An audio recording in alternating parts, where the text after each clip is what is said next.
Halo sobat terkasih dalam Tuhan Yesus Kristus, berjumpa kembali dengan saya di channel ini. Terima kasih teman-teman telah mendukung perkembangan channel ini dengan cara subscribe, like, comment, share. Tuhan berkati kita. Sobat terkasih, lagi-lagi kita akan masuk dalam satu diskusi yang ilmiah yang mencerdaskan banyak orang, khususnya para polemikus, para muslim yang selama ini juga lebih dominan membahas tentang kekristenan.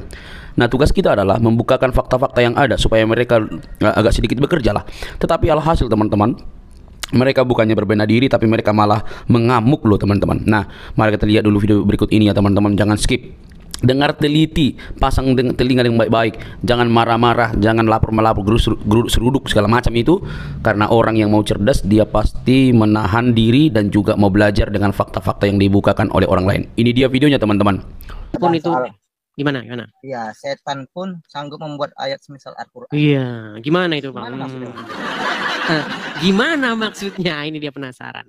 Baik, gini kan seru kita ngobrol gitu loh nih. Sementara kan yang menurunkan kitab Al-Quran itu kan Nabi, Bang. Kenapa setan? Iya, karena ternyata di dalam Al-Quran diabadikan bagaimana ternyata setan itu menurunkan wahyu kepada Muhammad, sehingga Muhammad menurunkan ayat-ayat setan. Nah, nggak tahu dia kan? Nggak tahu dia. Bang, Dari Anda mana tahu Bang nggak? dari mana Bang dapat kata-kata seperti itu? Baik, ini makanya Abang, kutanya dulu sama Abang nih, Abang ini belajar Al-Quran atau tidak? Kalau nggak belajar Al-Quran, nggak usah lah kita bahas ini Bang, terlalu tinggi nih. Kejauhan. Bang, kalau dipelajari kali Bang, kadang bisa sampai stres juga Bang gitu. Iya, makanya kan ku bilang, setiap orang yang mendalami Al-Quran berujung kepada meninggalkan Al-Quran itu. Nah, Gimana? Saya tidak terlalu pandai Bang, dan saya juga tidak mendalami. Karena tidak terlalu pandai, makanya saya menolak mau membahas ini sama Abang. Kecuali Abang sudah mendalam ilmunya gitu Bang. Kalau yang ringan-ringan, ganti tema aja Bang, yang ringan-ringan. Macam, apa hukumnya minum Coca-Cola? Nah, itu cocok sama Abang itu. Atau, bagaimana membunuh cicak, apakah dapat pahala? Nah, itu. Jangan yang ini Bang, kalau ini nggak sanggup Abang ini. Gitu. Tapi selama Abang jadi Islam, Abang nggak pernah dengar sama sekali tuh adanya ayat-ayat di dalam Al-Quran yang dihapus oleh Allah kemudian digantikan, nggak pernah dengar? Nggak pernah. Aku cuma pernah dengar dari Abang ini aja. Iya baiklah, kalau begitu aku berilah Abang kesempatan belajar dahulu, nanti kalau udah paham baru kesini lagi Bang ya. Nanti banyak pula yang inbox aku Bang bilang, kau beraninya sama orang-orang awam aja, katanya gitu. Kita kasihlah dulu kesempatan orang yang ngerti Al-Quran ya. Oke Bang. Salam Oke. kenal Bang ya, saya dari Salam Medan. kenal juga. Dari Medan, iya. Ngomong-ngomong ini katanya dari Medan ada ormas-ormas yang mau melaporkan Iris TV. Kenapa laporannya? Bagaimana tentang laporannya itu? Ya, selagi yang Abang turunkan itu baik ya nggak masalah. Selama ini kan yang kubahas, Bang, yang selama ini kubahas kan semua fakta. Yang penting jangan saling menyenggol Bang, untuk sesama umat muslim gitu. Ya, cuman muslim aja yang boleh nyenggol Bang. Kalau muslim ini Bang, orangnya kan bisa dibilang ya cuek-cuek gitu Bang, ya masa bodoh gitu loh Bang. Masa bodoh, yang penting nggak dipegang Muhammadnya ya, biar nggak ngamuk ya. Yang penting jangan disenggol gitu, Oke lah. Oke, kita kasih kesempatan dulu ya Bang Hasibuan ya kepada muslim yang lain ya. Oke Bang. Oke. Turunkan dulu dia ya teman-teman. Untuk menghindari ada kritik-kritik lagi terhadap saya karena banyak yang inbox beraninya lawan orang awam gitu. Nah, kalau muslim awam kita nggak usah yang tinggi-tinggi ya. Kalau ngobrol sama Islam awam itu bilang aja yang ringan-ringan begitu, jangan yang tinggi-tinggi, oke? Oke, kita kasih naik ada sebentar. Dani Rangko. Oke, Dani Rangko. Iya. Iya, Bang. Selamat. Ini cuma saya mau bilang 2 malam ini kita nonton ini tiba-tiba mati. Kita cari-cari mau nonton tidak bisa Bang, cuma mau tanya itu saya kenapa Bang ya? Iya, kemarin kena ban Bang.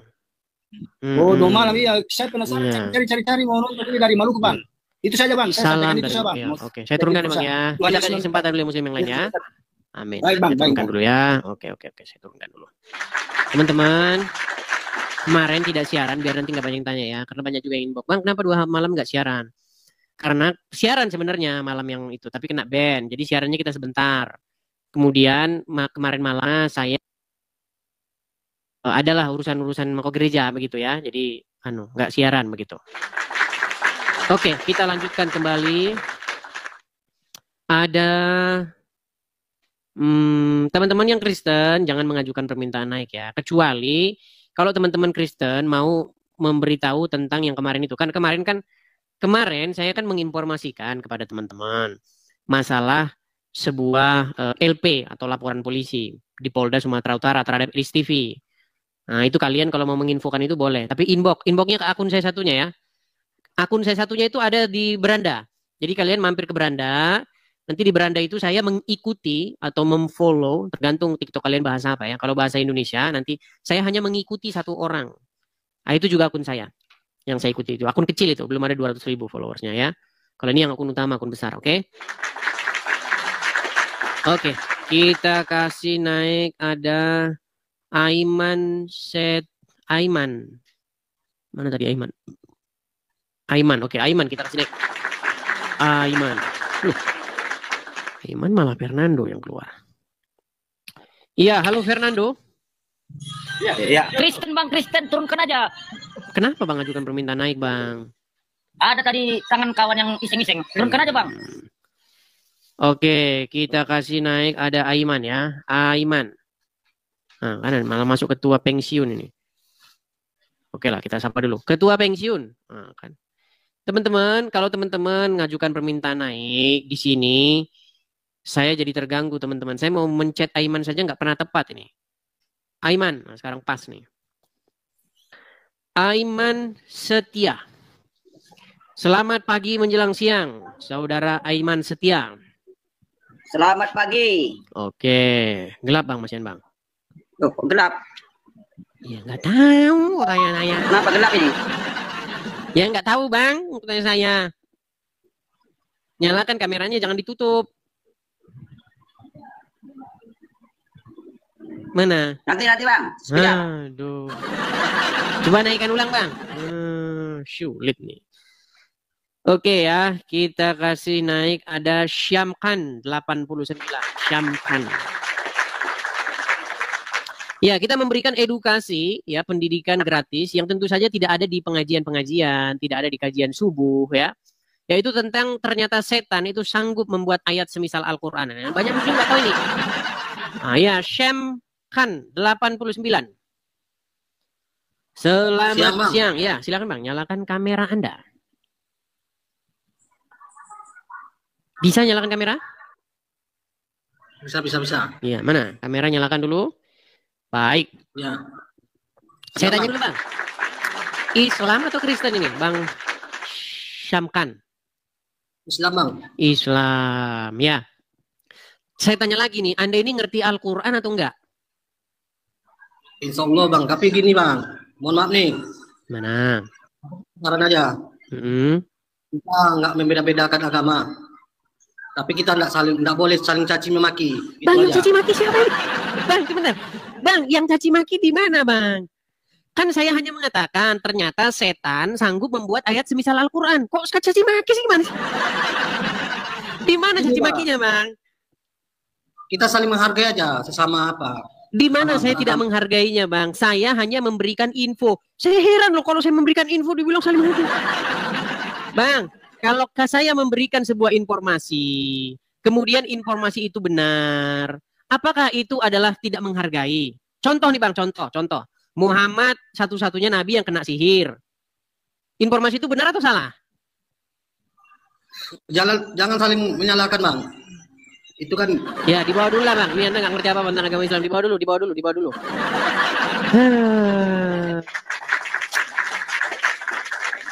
Coba ya teman-teman, kalau Anda betul-betul mau mendalami Islam, kita belajar nih ya. Saya kasih tahu Anda sebuah kajian-kajian yang nggak ada di pengajian ini, ya. Ini disembunyikan ini. Edwi, selamat pagi menjelang siang, Edwi. Selamat siang, Bang Edis. Selamat siang, Edwi. Ya sudah mau sebentar, hampir jam 12. Ya silakan Edwi, nyalakan kamera. Halo, Bang Edis. Ya, Kak Edwi. Saya tanya dulu, Kak Edwi ini muslimah ataukah Masih Kristen? Masih Muslim. Masih muslimah. Gimana Kak Edwi? Mau bertanya aja Bang Edis. Tapi kalau dari wajah-wajahnya kok kayak mencurigakan, ini bukan Islam loh. Kan aku udah pernah naik Bang Edis. Udah pernah. Biasanya kalau wajah-wajah seperti ini, nggak jilbaban, cantik, biasanya Kristen. Coba. Kita konfirmasi lagi nih, karena saya agak sedikit lupa nih. Apa yang membuat kami yakin kalau Kak Edwi ini benar-benar seorang muslimah? Kan waktu itu udah pernah baca surat Al-Quran Bang Edis. Coba diulang lagi, karena saya pun lupa. Coba. Baru aja 2 hari kemarin kayaknya. Ya karena terlalu banyak kan yang naik sini. Coba mungkin siapa tahu penonton-penonton yang lain juga baru lihat nih. Coba. Bacakan kami satu surat di dalam Al-Quran, lalu kami akan yakin bahwa Kak Edwi benar-benar seorang muslimah. Coba. Terserah ya. Surat apa aja? Coba. Yang pendek-pendek aja ya. Boleh, silakan. A'udzubillahi minasyaitonirrajim. Bismillahirrahmanirrahim. Qul huwallahul ahad, Allahus samad, lam yalid wa lam yulad wa lam yakul lahu kufuwan ahad. Mantap. Ini muslim ya. Sah. Oke, gimana? Apakah yang mau Kak Edwi sampaikan di forum ini, Kak Edwi? Aku mau bertanya aja Bang Edis. Apa itu? Ya. Apa dasar keselamatan di dalam kekristenan? Dasar keselamatan di dalam kekristenan itu adalah Yesus. Bagaimana seseorang itu menerima Yesus sebagai Tuhan dan Juru Selamatnya, kemudian melakukan apa yang Yesus perintahkan. Seperti itu. Hidup benar sesuai dengan apa yang diajarkan oleh Yesus. Hanya itu. That's it. Hanya itu? Iya. Karena kan kalau di dalam Islam itu kan dia kan masih tunjukkanlah jalan yang lurus gitu kan. Tunjukilah jalan yang lurus. Gina sirotun mustaqim gitu kan. Iya. Tapi banyak muslim nggak tahu itu. Iya, survei membuktikan bahwa 98% muslim nggak tahu dia itu apa yang dikatakan ketika mereka sholat itu. Sampai sekarang masih minta ditunjukkan jalan yang lurus begitu. Iya. Tapi Kak Edwi ini apakah sudah mulai meragukan agama Islam atau bagaimana? Gimana ya? Boleh, nggak apa-apa, jujur saja. Kita meluapkan perasaan kita. Di sini itu forum yang keluarkan isi hati gitu. Apa yang buat ragu begitu. Saya tahu belum masuk Kristen kan? Atau mungkin sedang melirik atau belum sama sekali. Nggak apa-apa. Iya, belum Bang Edis. Belum. Tapi sudah mulai meragukan Islam kah atau bagaimana? Kalau meragukan sih gimana ya? Tapi bingung ada gitu ya? Sesuatu apa gitu ya? Apa itu? Bolehkah kami tahu begitu? Seperti kayak kedamaian gitu. Tidak ada kedamaian. Tapi setelah saya belum mempelajari tentang Kristen, belum juga Bang Edis. Tapi di dalam hati saya itu seperti ada kedamaian gitu. Kalau? Dibanding dengan yang sebelumnya gitu. Oke, dibanding yang sebelumnya. Islam gitulah ya. Ya, hal-hal apa nih Kak Edwi, kalau kami boleh tahu, yang membuat Kak Edwi ini nggak nyaman dengan Islam gitu, dengan keislaman selama ini. Tapi lahirnya udah dari Islam ya? Iya. Udah lahir Islam. Apa? Misalnya. Apakah boleh mukulin istri, suami boleh mukul istri gitu, atau bagaimana? Iya. Oke, suami, memang ada itu ayatnya. Itulah, makanya teman-teman banyak yang nggak tahu itu, Kak Edwi. Jadi banyak orang Islam yang tidak di diri saya malah. Nah, iya itu. Karena memang ada ajarannya, dan Muhammad itu mohon maaf, dia pernah melakukan itu gitu.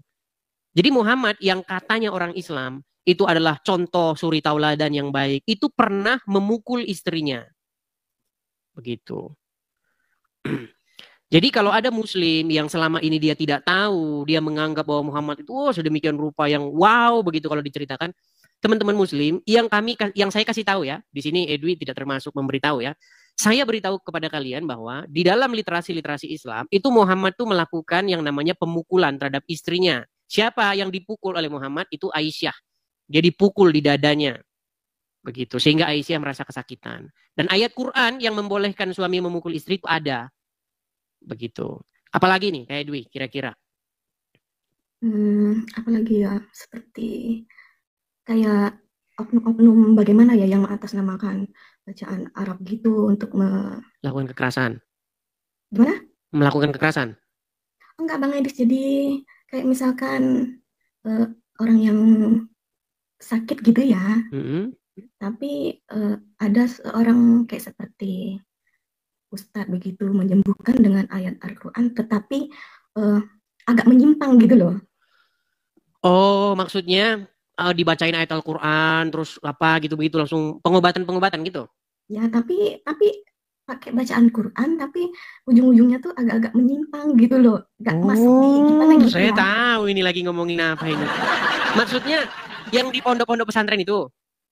Yang nggak di pondok, nggak tahu kalau di pondok pesantren yang Bang Edis aku nggak tahu, tapi ada di tempatku ada gitu. Oke, kalau dibacakan ayat-ayat Quran nanti karena banyak kasus ya, makanya kalau teman-teman itu mau melakukan sebuah observasi, ya aku bukan bilangin orang ini, tapi pernah terjadi di saya gitu. Makanya gimana itu contohnya, Kak Edwi? Gimana? Contohnya gimana? Contohnya ya seperti apa saya bilang waktu itu ketika sakit gitu ya. Ada yang bilang seperti ini, seperti itu harus seperti dibersihkan. Apa itu contohnya? Kami bingung ini. Maksudnya itu harus dibersihkan, disucikan gitu kan menggunakan ayat-ayat Al-Quran, tapi ada hal yang menyimpang gitu loh. Misalnya itu apa ya? Masa bilang di sini? Maksudnya dia melakukan apa? Melakukan pelecehan gitu atau bagaimana? Maksudnya agak-agak mengarah ke begitu gitu kan? Ya itu banyak kasus-kasus begitu. Agak-agak mengarah ke begitu. Kalau teman-teman tidak percaya, datangilah polres-polres terdekat, lalu tanyakanlah kepada kalian kalau misalnya lakukan penelitian, coba tanya-tanya di polres terdekat itu berapa banyak orang-orang dalam tanda kutip ya Ustadz apa melakukan hal-hal seperti itu, banyak itu. Menurut saya itu sangat disayangkan gitu Bang Edis gitu loh. Itu. Iya, tapi gimana ya? Kalau kita bicara tentang ayat-ayat Al-Quran yang digunakan, misalnya baca Al-Fatihah nanti untuk begini, kirim, itu sebenarnya nggak ada di Quran. Nggak ada di Quran. Bahkan Al-Quran itu menjadi satu-satunya kitab suci di bawah kolong langit ini yang kalau mau baca itu harus minta perlindungan dulu supaya jangan digoda setan. Coba ketika orang Islam mau baca Quran, pasti mereka itu mengucapkan itu, auzubillah itu. Auzubillahi minasyaitonirrajim itu kan. Ya. Aku berlindung kepada Allah dari godaan setan yang terkutuk. Ya. Coba kenapa mau ngomong gitu? Masa mau baca Quran malah aku berlindung dari godaan setan? Oke, seolah-olah Quran itu adalah godaan setan. Coba, kalau misalnya kita mau pergi ke tempat-tempat angker begitu ya. Kalau kita zaman dulu masih kecil gitu kan, habis pulang nonton layar tancap, pulangnya malam-malam gelap. Lewat tempat ini serem ini, baca doa gitu ah. Karena waktu kecil kami begitu dulu. Nah, kalau aku berlindung dari godaan setan, itu kan dibacakan ketika kita mendekati hal-hal yang negatif. Benar nggak? Iya. Lalu bagaimana ketika kita ingin membaca kitabnya Allah, malah aku berlindung dari godaan setan? Itu seolah-olah mengindikasikan bahwa banyak sekali godaan-godaan setan di dalam Al-Quran. Bukan cuma, jadi Bang Ades, jadi bukan cuma satu yang saya temukan begitu. Banyak. Maksudnya yang saya ini kan banyak gitu loh. Betul, bukan cuma satu, makanya saya bingung. Kenapa gitu kok sangat disayangkan gitu ya? Iya, banyak. Tuh. Jadi makanya kata Bang Edis itu benar gitu loh. Iya. Jadi seperti itu ya. Ini namanya perjalanan lah Kak Edwi. Jadi banyak-banyak belajar begitu. Sekarang ini kan sudah era internet ya. Jadi Bible, Al-Quran itu nggak perlu lagi dibeli bukunya, terus kita pegang berat-berat di bis kita mencolok banget megang begitu. Sekarang itu semua sudah ada di HP kita masing-masing, gitu kan. Tinggal di-download, baca begitu. Iya. Begitu. Zaman sudah digital lah. Kita paperless, kita tanpa kertas fisik begitu. Ya suka baca literasi. Ya kan, kadang kita kan suka dalam perjalanan kereta, subway atau bis atau apa ya kita baca gitu di HP tentang Islam, tentang Kristen baca gitu. Bagaimana perbandingan antara tokoh Muhammad dengan tokoh Yesus begitu. Mana yang lebih pantas untuk dijadikan suri tauladan, mana yang lebih pantas dijadikan contoh gitu kan. Oh iya Bang Ades, kalau misalkan tentang ini apa sih kalau pengampunan dosa itu kayak gimana itu di dalam ini? Pengampunan dosa? Iya. Ya, pengampunan dosa itu di dalam Bible berbicara mengenai bagaimana seseorang itu bertobat dan menerima Yesus begitu. Sebagai Tuhan atau Tuan dan Juru Selamatnya. Sama itu. Sebagai Tuan atau Tuhan dan Juru Selamatnya. Jadi bagaimana kita itu menempatkan Yesus sebagai sosok yang kita jadikan pengendali hidup kita begitu. Apa kata Yesus itu kita ikutin gitu. Itu maksudnya menjadikan Yesus itu sebagai Tuhan atau Tuan kita. Jadi kalau Yesus bilang kasihilah sesamamu manusia, kita bilang iya gitu. Daulat Tuanku gitu. Itu kalau bahasa-bahasa zaman dulu tuh. Daulat Tuanku. Siap kalau bahasa zaman sekarangnya itu. Kan Bang Edison pernah bilang kan, Tuhan itu di Kristen 3 gitu ya. Jadi 1 gitu kan maksudnya. Iya, jadi memang kata Tuhan itu memang sudah maknanya itu sudah terdegradasi di dalam bahasa Indonesia. Makanya kita lebih senang menggunakan di dalam bahasa aslinya itu yaitu Rob atau Kurios begitu. Di dalam Al-Quran itu ada banyak Rob itu. Dan itu nggak jadi masalah. Kata Bang Edison. Emang banyak. Iya, banyak Rob di dalam Quran itu. Yusuf pun dia punya Rob lebih daripada 1 di dalam Al-Quran. Begitu. Oke lah Bang Edis. Aku cuma ingin bertanya kayak begitu. Ya mungkin kalau hanya ingin pengen tahu saja. Di Taiwan ya, saya masih baru ingat ini di Taiwan kan? Iya. Bible di situ ada. Kayaknya ada Bang Edis. Ada. Gereja juga banyak kan? Ada, tapi kalau daerah saya aku kurang tahu Bang Edis. Begitu. Kalau berarti bahasa Mandarin bisa ya? Sedikit-sedikit. Sedikit. Biasanya lancar kalau orang-orang Taiwan bahasa Mandarin. Ya, kalau misalkan pasien yang ngomong ya bisa. Bisa ya. Oke. Ya belajar dulu begitu. Intinya kalau pesan saya artinya begini, yang selama ini Kak Edwi menjadikan Muhammad sebagai Tuhan, sebagai Tuan, ganti. Muhammad itu dibuang dulu dari hati, ganti dengan Yesus begitu. Karena banyak orang Kristen maupun orang Islam yang nggak ngerti apa maksudnya Yesus jadi Tuhannya, itu banyak yang nggak ngerti. Orang Kristen pun banyak juga nggak ngerti apa maksudnya Yesus menjadi Tuhannya itu gitu. Tapi aku walaupun belum bagaimana, tapi udah sedikit paham sih Bang Edis maksudnya itu. Kalau mungkin kalau bahasa Indonesianya itu, bahasa Jawanya itu yang lebih enak kita. Orang apa sih ngomong-ngomong kayak Dwi? Saya orang Melayu. Oh Melayu. Kalau bahasa Jawanya itu Gusti begitu. Kata Rob itu kalau bahasa Jawanya itu Gusti. Kata Kurios itu bahasa Jawanya Gusti. Bahasa Inggrisnya itu Lord. Nah, kata Gusti itu bisa itu buat yang di langit, bisa buat yang di tahta, yang memerintah bisa. Nah, kata itulah sebenarnya yang ditujukan kepada Yesus. Ketika murid-murid memanggil Yesus itu sebenarnya kata itu.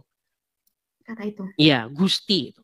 Artinya seseorang yang dihormati, yang berdaulat terhadap kita begitu. Seperti itu. Jadi, dan itu memang dalam perdebatan antara Islam dan Kristen kan banyak kata-kata seperti itu. Misalnya ketika Maria Magdalena ya, ketika dia datang ke kubur Yesus, lalu ternyata didapati kubur itu kosong. Nah, lalu di situ ada tukang yang dikira dia sebagai tukang kebun. Nah, Maria itu di dalam terjemahan Bible itu, terjemahan bahasa Indonesia, dia bilang gini. Kan seseorang yang dikira dia sebagai tukang kebun itu bertanya, "Mengapa engkau menangis?" Begitu. Terus Maria dalam terjemahan itu bilang begini, "Tuhanku diambil orang, mayat Tuhanku diambil orang." Itu kalau yang baca ini diketawain memang. Ya, itu jadi bahan tertawaan. Lihat nih, Tuhan jadi mayat dan mayatnya dicolong orang. Nah, itu memang kata-kata di dalam terjemahan itu kalau orang tidak paham. Sih, Bang Edis. Bagi yang gimana sih namanya? Yang enggak bisa, karena kan setiap orang itu punya pemikiran. Ya, memang seperti itu. Makanya saya juga pernah bilang kayak gimana kalau orangnya nggak bisa nerima, tetap aja. Ya, jadi maksudnya kalau kita paham di situ artinya, ya kalau orang Jawa nggak apa-apa itu. Gusti saya, mayat Gusti saya diambil orang, itu nggak jadi masalah. Kalau dalam bahasa Inggris mayat Lord, my Lord begitu, diambil orang apa? Padahal ternyata orang yang bertanya itu ternyata Yesus sendiri begitu. Dan dia hidup begitu. Dia bangkit mengalahkan maut. Nah, jadi yang diinginkan Yesus adalah supaya setiap orang itu menerimanya sebagai tuannya, sebagai Tuhannya, atau sebagai Gusti di dalam diri dia. Yang mengendalikan, yang berkuasa, yang memimpin seseorang itu begitu. Iya. Kalau dalam bahasa Arabnya itu kata itu adalah kata Robbi, itu Rob, tuanku atau Tuhanku, sama itu. Begitu. Iya. Terus kalau saya Bang Edis ya, kalau nyanyi lagu rohani, saya suka nyanyi lagu rohani. Oh iya, banyak sekali. Saya kalau lihat lagu-lagu rohani Kristen yang viewsnya sudah jutaan, banyak sekali komentar-komentar Muslim di situ. Saya Muslim tapi saya senang dengar lagu ini begitu. Iya. lagu-lagu rohani Kristen ya. Ya banyak juga orang-orang yang talentanya di musik begitu, di lagu-lagu rohani Kristen, dan banyak membawa orang-orang kepada Kristus gitu, banyak juga seperti itu. Lagu rohani apa yang Kak Edwi senang? Kayaknya seperti yang kau ingini ya. Oh ya, jadilah padaku seperti yang kau ingini. Ya. Seperti itu. Iya, maksudnya seperti itu. Jadi setiap orang yang menerima Yesus sebagai Tuhannya, artinya harus menjadikan keinginan Yesus itu terjadi kepada hidupnya. Yesus mau kita seperti apa ya, seperti itu. Sebenarnya dalam Islam pun ya, kalau kita mau mendalami secara sungguh-sungguh, sebenarnya menjadi seorang Islam adalah membuat dirinya sesuai dengan keinginan Muhammad. Jadi ketika seseorang menjadi Islam, orang itu akan menuruti atau membuat dirinya seperti kemauan Muhammad. Contoh, buatlah istrimu 1, 2, 3, 4. Katanya mengikuti sunnah Rasul. Terus kemudian jenggotmu panjangin. Apalagi celanamu cingkrangin. Apalagi kalau ketemu orang kafir maka ya kan, jangan memberi salam kepada mereka. Artinya sebenarnya lagu itu apa sih bahasa Indonesia? Berlaku juga kepada orang Islam. Jadi ketika menjadi seorang Muslim sejati, artinya membuat dirinya menjadi sesuai keinginan Muhammad. Nah, sedangkan menjadi Kristen adalah sebuah tindakan membuat dirinya itu menjadi seperti yang diingini oleh Yesus. Ya. Gitu. Cuman banyak orang tidak tahu, tidak sampai mendalam seperti itu. Karena banyak orang kan beragama hanya KTP saja. Begitu. Makanya saya sering ngomong kan, ketika kamu jadi Islam, sebenarnya kamu menjadikan Muhammad sebagai Tuhanmu. Dan ketika seseorang menjadi Kristen, dia menjadikan Yesus sebagai Tuhannya. Jadi kalau ibarat kata di hati kita ini ada sebuah singgasana, kan banyak ya, tahu kan bahasa-bahasa metafora seperti itu ya? Ya. Jadi hati manusia itu ibarat kata ada singgasananya, ada tahtanya. Ya. Nah, siapa yang bertahta di situ? Yang memerintah di situ siapa? Apakah Muhammad apa Yesus begitu? Nah, seharusnya manusia itu harus menjadikan Yesus yang memerintah di hati itu. Ketika Yesus memerintah, dia nggak akan bawa rangsel itu meledak di Bali. Tapi kalau Muhammad yang memerintah, gitu. Itu banyak tidak dipahami orang. Gitu. Tapi kalau sungguh-sungguh mendalam, pasti nanti akhirnya ke situ. Iya, karena di budaya Arkan itu banyak larangan, tapi banyak juga yang langgar gitu Bang Edis. Karena kata Muhammad yang penting mengucapkan syahadat. Ya, kan Muhammad yang ngasih tahu. Pernah kan Muhammad bilang, barang siapa yang mengucapkan syahadat, ya aku bersaksi dan seterusnya itu, dia masuk surga kata Muhammad. Terus ada sahabat yang bertanya kan, merasa terheran-heran, kok bisa gitu kan? Sahabat bertanya, walaupun dia berzina, walaupun dia mencuri, ya walaupun berzina, walaupun mencuri. Nah itulah ajaran Muhammad gitu. Seperti itu. Tapi ketika saya ngomong gitu, fakta begitu, banyak orang yang cuman marah doang, bantah nggak bisa gitu. Berbeda sekali dengan apa yang diajarkan Yesus. Kalau Yesus mengajarkan standar yang lebih tinggi. Jika kehidupan keagamaanmu tidak lebih baik dari ahli-ahli Taurat dan orang-orang Farisi, kamu tidak akan diselamatkan. Itu kata Yesus. Betapa Yesus itu menjaga standar hidup, standar moral yang sangat tinggi begitu. Barang siapa yang saya kagumnya itu kasihilah musuhmu. Iya, kasihilah musuhmu gitu. Jadi itu sebenarnya tingkat penerimaan diri yang paling sangat dalam begitu. Sebenarnya kita sudah melepaskan segala keinginan-keinginan duniawi begitu. Itu tingkat yang paling tinggi. Bahwa kita ini sebenarnya memang nggak bisa membalas orang yang berbuat jahat kepada kita, itu kata Yesus. Tapi kalau kita sebagai manusia kan pasti hati kita kan berontak kan. Iya. Seperti itu. Iya. Oke lah Bang Edis. Beda jauh ajarannya.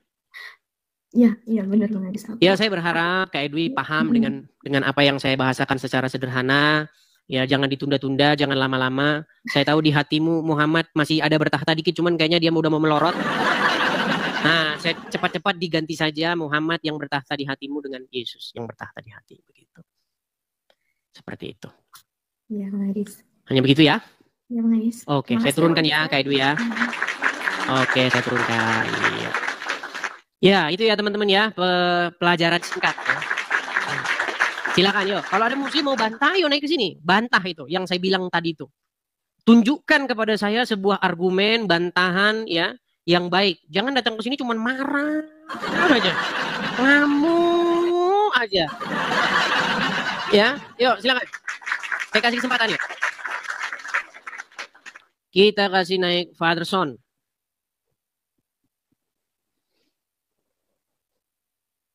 Ya, Father Son.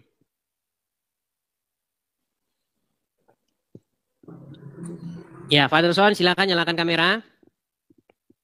Edis, aku mau klarifikasi omongan kau aja ya. Ya, Nabi kamera Muhammad dinyalakan dulu. mukul Aisyah. Nabi Muhammad itu ada hadisnya, dia paling baik dengan istrinya, tidak pernah memukul. Waktu masalah Aisyah itu hanya cubitan kecil karena di malam itu Aisyah menutupinya di malam hari. Yang nyata. Ini sudah ada, tidak memukul. Sebentar, Pak Terson.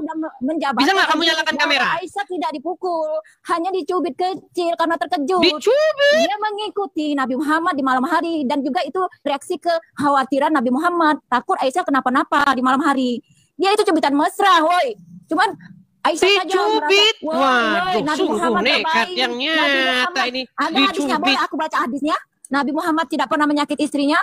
Nabi Muhammad melarang suami-suami untuk memukul istrinya seperti budak. Boleh aku ngomong tentang hadis ini? Iya, udah nyalakan kamera ya. Nabi Muhammad terbaik untuk keluarga dan istrinya. Ya, gimana kalau menyalakan kamera dulu? Edis, Covid enggak usah lah. Aku hanya ingin mengklarifikasi. Aku enggak ingin debat. Oh ya udah, kalau nggak menyalakan kamera terus saja. Hadisnya ya. Aku bacakan hadisnya, boleh ya? Iya, nyalakan boleh, kamera. Enggak, aku hanya ingin membacakan aja. Enggak apa-apa kan? Itu tergantung tanggapan orang nanti kan? Izinkan aku kamu dibawa dulu kalau ya? nggak mau nyalakan kamera. Izinkan aku mau membaca. Kamu nggak mau nyalakan kamera. Oh, dicubit dari mana? Jelas-jelas bunyi hadisnya itu Muhammad itu memukul Aisyah, dicubit. Itu Uncu PI sudah mengakui bagaimana Muhammad memukul Aisyah. Sungguh nekat yang nyata kamu cubit. Ya, silakan lagi. Kita kasih naik ada Syahrul Rambe. Nyalakan kamera tidak berani. Saya yang menunjukkan nanti di mana hadisnya bahwa Muhammad memukul Aisyah di dadanya sampai dia merasa kesakitan. Luka lah bang. Ya, silahkan Syahrul. Ya bang. Gimana posisinya bang? Silakan bang, nyalakan kamera. Iya, gitu kan. Iya, gimana bang? Mana bang? Apa pembahasannya? Pembahasannya adalah lanjut tadi. Kan ada seorang wanita tadi naik, dia mengalami traumatik, pernah dipukul. Ternyata itu sesuai dengan ajarannya Muhammad. Saya tanya dulu, Muslim kah? Abang Muslim? Muslim bang. Muslim. Betul nggak Muhammad pernah mukul istrinya? Nggak pernah lah bang. Nggak pernah. Baik, coba dengarkan ini ya. Banyak orang Islam tidak tahu ini teman-teman. Karena mereka tahunya itu Muhammad itu orang yang baik. Perhatikan. Lihat, coba dengarkan. Manalah hazan di sini. Sebentar ya, sebentar ya. Saya tunjukkan dulu. Nih, saya tunjukkan hadisnya. Nih. Kemudian Rasulullah katakan, "Anti as-samadul ladzi ra'aitu amami." Apakah engkau ini yang tadi bayangan hitam yang ada di depanku tadi? Jadi setelah pulang dari bagi Rasulullah mau pulang ke rumah kan ada bayangan hitam mendahului, yaitu Aisyah itu. Kata Aisyah, "Na'am ya." Jadi Rasul akhirnya tahu beliau ini dituntuti ketika mau pulang duluan Siti Aisyah. Setelah itu Aisyah mengatakan, "Fala haza fi sadri lahzatan auja'atni." Rasulullah kemudian memukul dadaku dengan pukulan yang menyakitiku. Nah, Rasulullah kemudian memukul dadaku dengan pukulan yang menyakitiku. Nggak pernah. Makanya saya bilang, alasan Anda masih Islam karena nggak pernah belajar agama Islam. Saya kalau ngomong gitu langsung dibilang orang ini orang ngeselin banget sini orang. Masalahnya yang saya omongin itu benar. Gimana? Tadi Anda bilang nggak dipukul, betul nggak? Ya, Ternyata dipukul nggak? Ternyata dipukul nggak? Nggak. Enggak lagi. Saya ulangi lagi ya. Sungguh nekat yang nyata orang ini. Coba dengerin. Satu kali lagi saya puterin. Pasang telinga ya. Jangan goyang-goyang makanya bang. Coba dengarkan. Dengarkan satu kali lagi. Beliau ini dikuntuti ketika mau pulang duluan Siti Aisyah. Setelah itu Aisyah mengatakan, "Fala haza fi sadri lahzatan auja'atni." Rasulullah kemudian memukul dadaku dengan pukulan yang menyakitiku. Nah, Rasulullah kemudian memukul dadaku dengan pukulan yang menyakitiku. Terus mau gimana lagi? Kalau udah begitu udah, jangan udah bunyinya jelas-jelas. Nah, sekarang sudah akui Muhammad mukul istrinya? Enggak. Tuh kan sudah gue. Udah saya bilang, ngomong sama orang Islam, siapin bodrek banyak-banyak sama dekolgen. Aduh. Saya mau sampai berapa kali bang memutarkan itu, saya mau sampai berapa kali? Ya bang, yakinkanlah saya. Gimana ya bang? Kok yakinkan, kan sudah saya putarkan bang. Bahwasanya di situ Aisyah berkata, kemudian Rasulullah memukul dadaku dengan pukulan yang menyakiti aku. Pantesan banyak orang gergaji. Suruh diam dulu orang yang gergaji itu. Wah, pantesan banyak orang gergaji di situ, nggak dengar kita. Aduh. Teman-teman kirimin dulu saya Paramek dan Bodrek. Ya, sekalian dekolgen. Ketika saya ngomongin fakta, ketika saya ngomongin apa yang terjadi, mereka masih saja ngeyel. Gimana sih? Ayo coba naik bantah argumennya, gitu loh. Mencubit enggak. Yuk silakan. Justru di dalam Al-Quran itu memang boleh, mukul istri itu memang boleh dalam Quran. Ada ayatnya. Kamu aja baca Quran cuman Arabnya doang, yang mana kamu tahu? Yuk silakan. Kalau kamu baca Quran, baca artinya biar tahu. Oke, kita kasih naik ada David 99. Ya, silakan David 99, nyalakan kamera Anda. Muslim, Bang? Assalamualaikum. Muslim. Ya. David tapi Muslim. Oke, silakan Bang. Apa yang mau Anda utarakan? Silakan. Dengan pernyataan Mas Edis yang di belakangnya Mas Edis itu. Ya. Ternyata setan pun sanggup membuat ayat semisal Al-Quran. Nggak tahu juga pasti dia kan. Bang, saya tanya dulu nih, biar saya nggak kena kritik lagi. Katanya saya beraninya lawan orang-orang awam. Abang dalamin Quran nggak Bang? Untuk dalamin Quran sih pernah dulu dalamin Quran. Cuman kalau untuk membaca artinya masih belum. Nah, pantesan Abang tidak tahu. Bang, waktu Abang baca Quran, Abang nggak baca artinya kan? Benar. Nah, ketika tidak baca artinya, Abang ngerti nggak isinya? Belum. Nah iya, makanya saya bilang Bang, gimana Abang mau tahu? Ternyata setan sanggup membuat ayat semisal Quran. Makanya di sini kan mungkin Bang Iris dengan statement seperti itu kan mungkin tahu. Jadi ya siapa tahu lah bisa belajar juga. Oh belajar, oke baik, boleh. Ya Bang, jadi bukan dari orang Islam. Pengetahuan itu juga dari orang luar Islam pun juga bisa.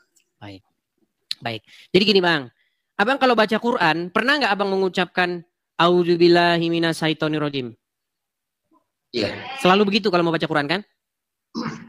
Kalau awal baca Quran sih, bukan dari awal baca Quran ya. Setiap kita mau melakukan. Waduh, macet-macet dia teman-teman. Aduh, kalau udah ngomong kalau macet-macet gini sulit ini. Harus tambah bodrek ini. Oke, mungkin nanti Abang bisa masuk lagi Bang David.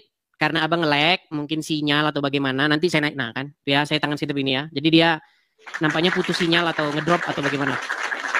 Ya, teman-teman pengumuman ya. Kalau Anda mau naik kemari, pastikan sinyal Anda itu setidak-tidaknya 4 bar. Ya, penuh begitu. Kalau merah atau apa, nanti susah naiknya ya. Oke, kita lanjutkan kembali. Oke, sebelum lanjut kembali, sekali lagi teman-teman ya. Teman-teman, sahabat-sahabat Kristenku dimanapun teman-teman sekalian berada, teman-teman, seperti yang saya katakan, kita ada program ya teman-teman ya. Ada program pendirian rumah apologet di sini supaya kita bisa berapologet dari sini. Jadi kepada teman-teman yang ingin ikut berpartisipasi dalam hal mendirikan rumah apologet di sini, teman-teman bisa mensupport saya, support Edis TV di, saya balik dulu supaya tidak terhalang ya. Nah, di sini teman-teman. Silakan teman-teman tangkap layarnya, screenshot ya. Jadi ada juga kolekte ya di sini teman-teman ya. Kolekte untuk mendirikan rumah apologet di sini. Kalau teman-teman berkenan, kalau teman-teman punya berkat berlebih, teman-teman bisa tangkap layarnya, screenshot, nanti ada berkat berlebih, teman-teman bisa support saya di situ ya. Kepada teman-teman yang juga nonton di YouTube ya, yang di YouTube saya ingat ya followersnya 100.000 lebih, teman-teman bisa support saya di yang tertera di tulisan berjalan tuh. Kalau teman-teman yang lagi nontonnya di YouTube. Oke ya, kita lanjutkan kembali. Kalau saya iklan banyak muslim-muslim yang surup di bawah, surup kejang kesetanan. Makanya biar tidak ada kolektor rumah apologet, orang Kristen harus boleh berapologet dari Indonesia. Makanya jangan tukang roboh-robohin, rusak-rusakin rumah. Saya ini kan hanya menjawab tuduhan-tuduhan kalian. Ya kan? Tuduhan Bible dipalsukan. Saya jawab. Dipalsukan bagaimana? Ya, ayo silakan. Saya tunjukkan bahwa ternyata tuh setan tuh sanggup membuat ayat semisal Al-Quran. Coba kamu naik ke sini. Ya. Yuk, kita kasih naik ada. Ya, ini David udah naik lagi. David sudah naik lagi deh. Ya, Bang David kenapa tadi, Bang? Tadi itu apa namanya ada pemberitahuan kalau masalahnya terlalu tinggi cahayanya, jadi mati gitu. Canggih kali ya. Bukan dari. Oke, baik ya. Jadi sebelumnya aku tanya dulu sama Abang nih, masalah ternyata setan sanggup membuat ayat semisal Al-Quran.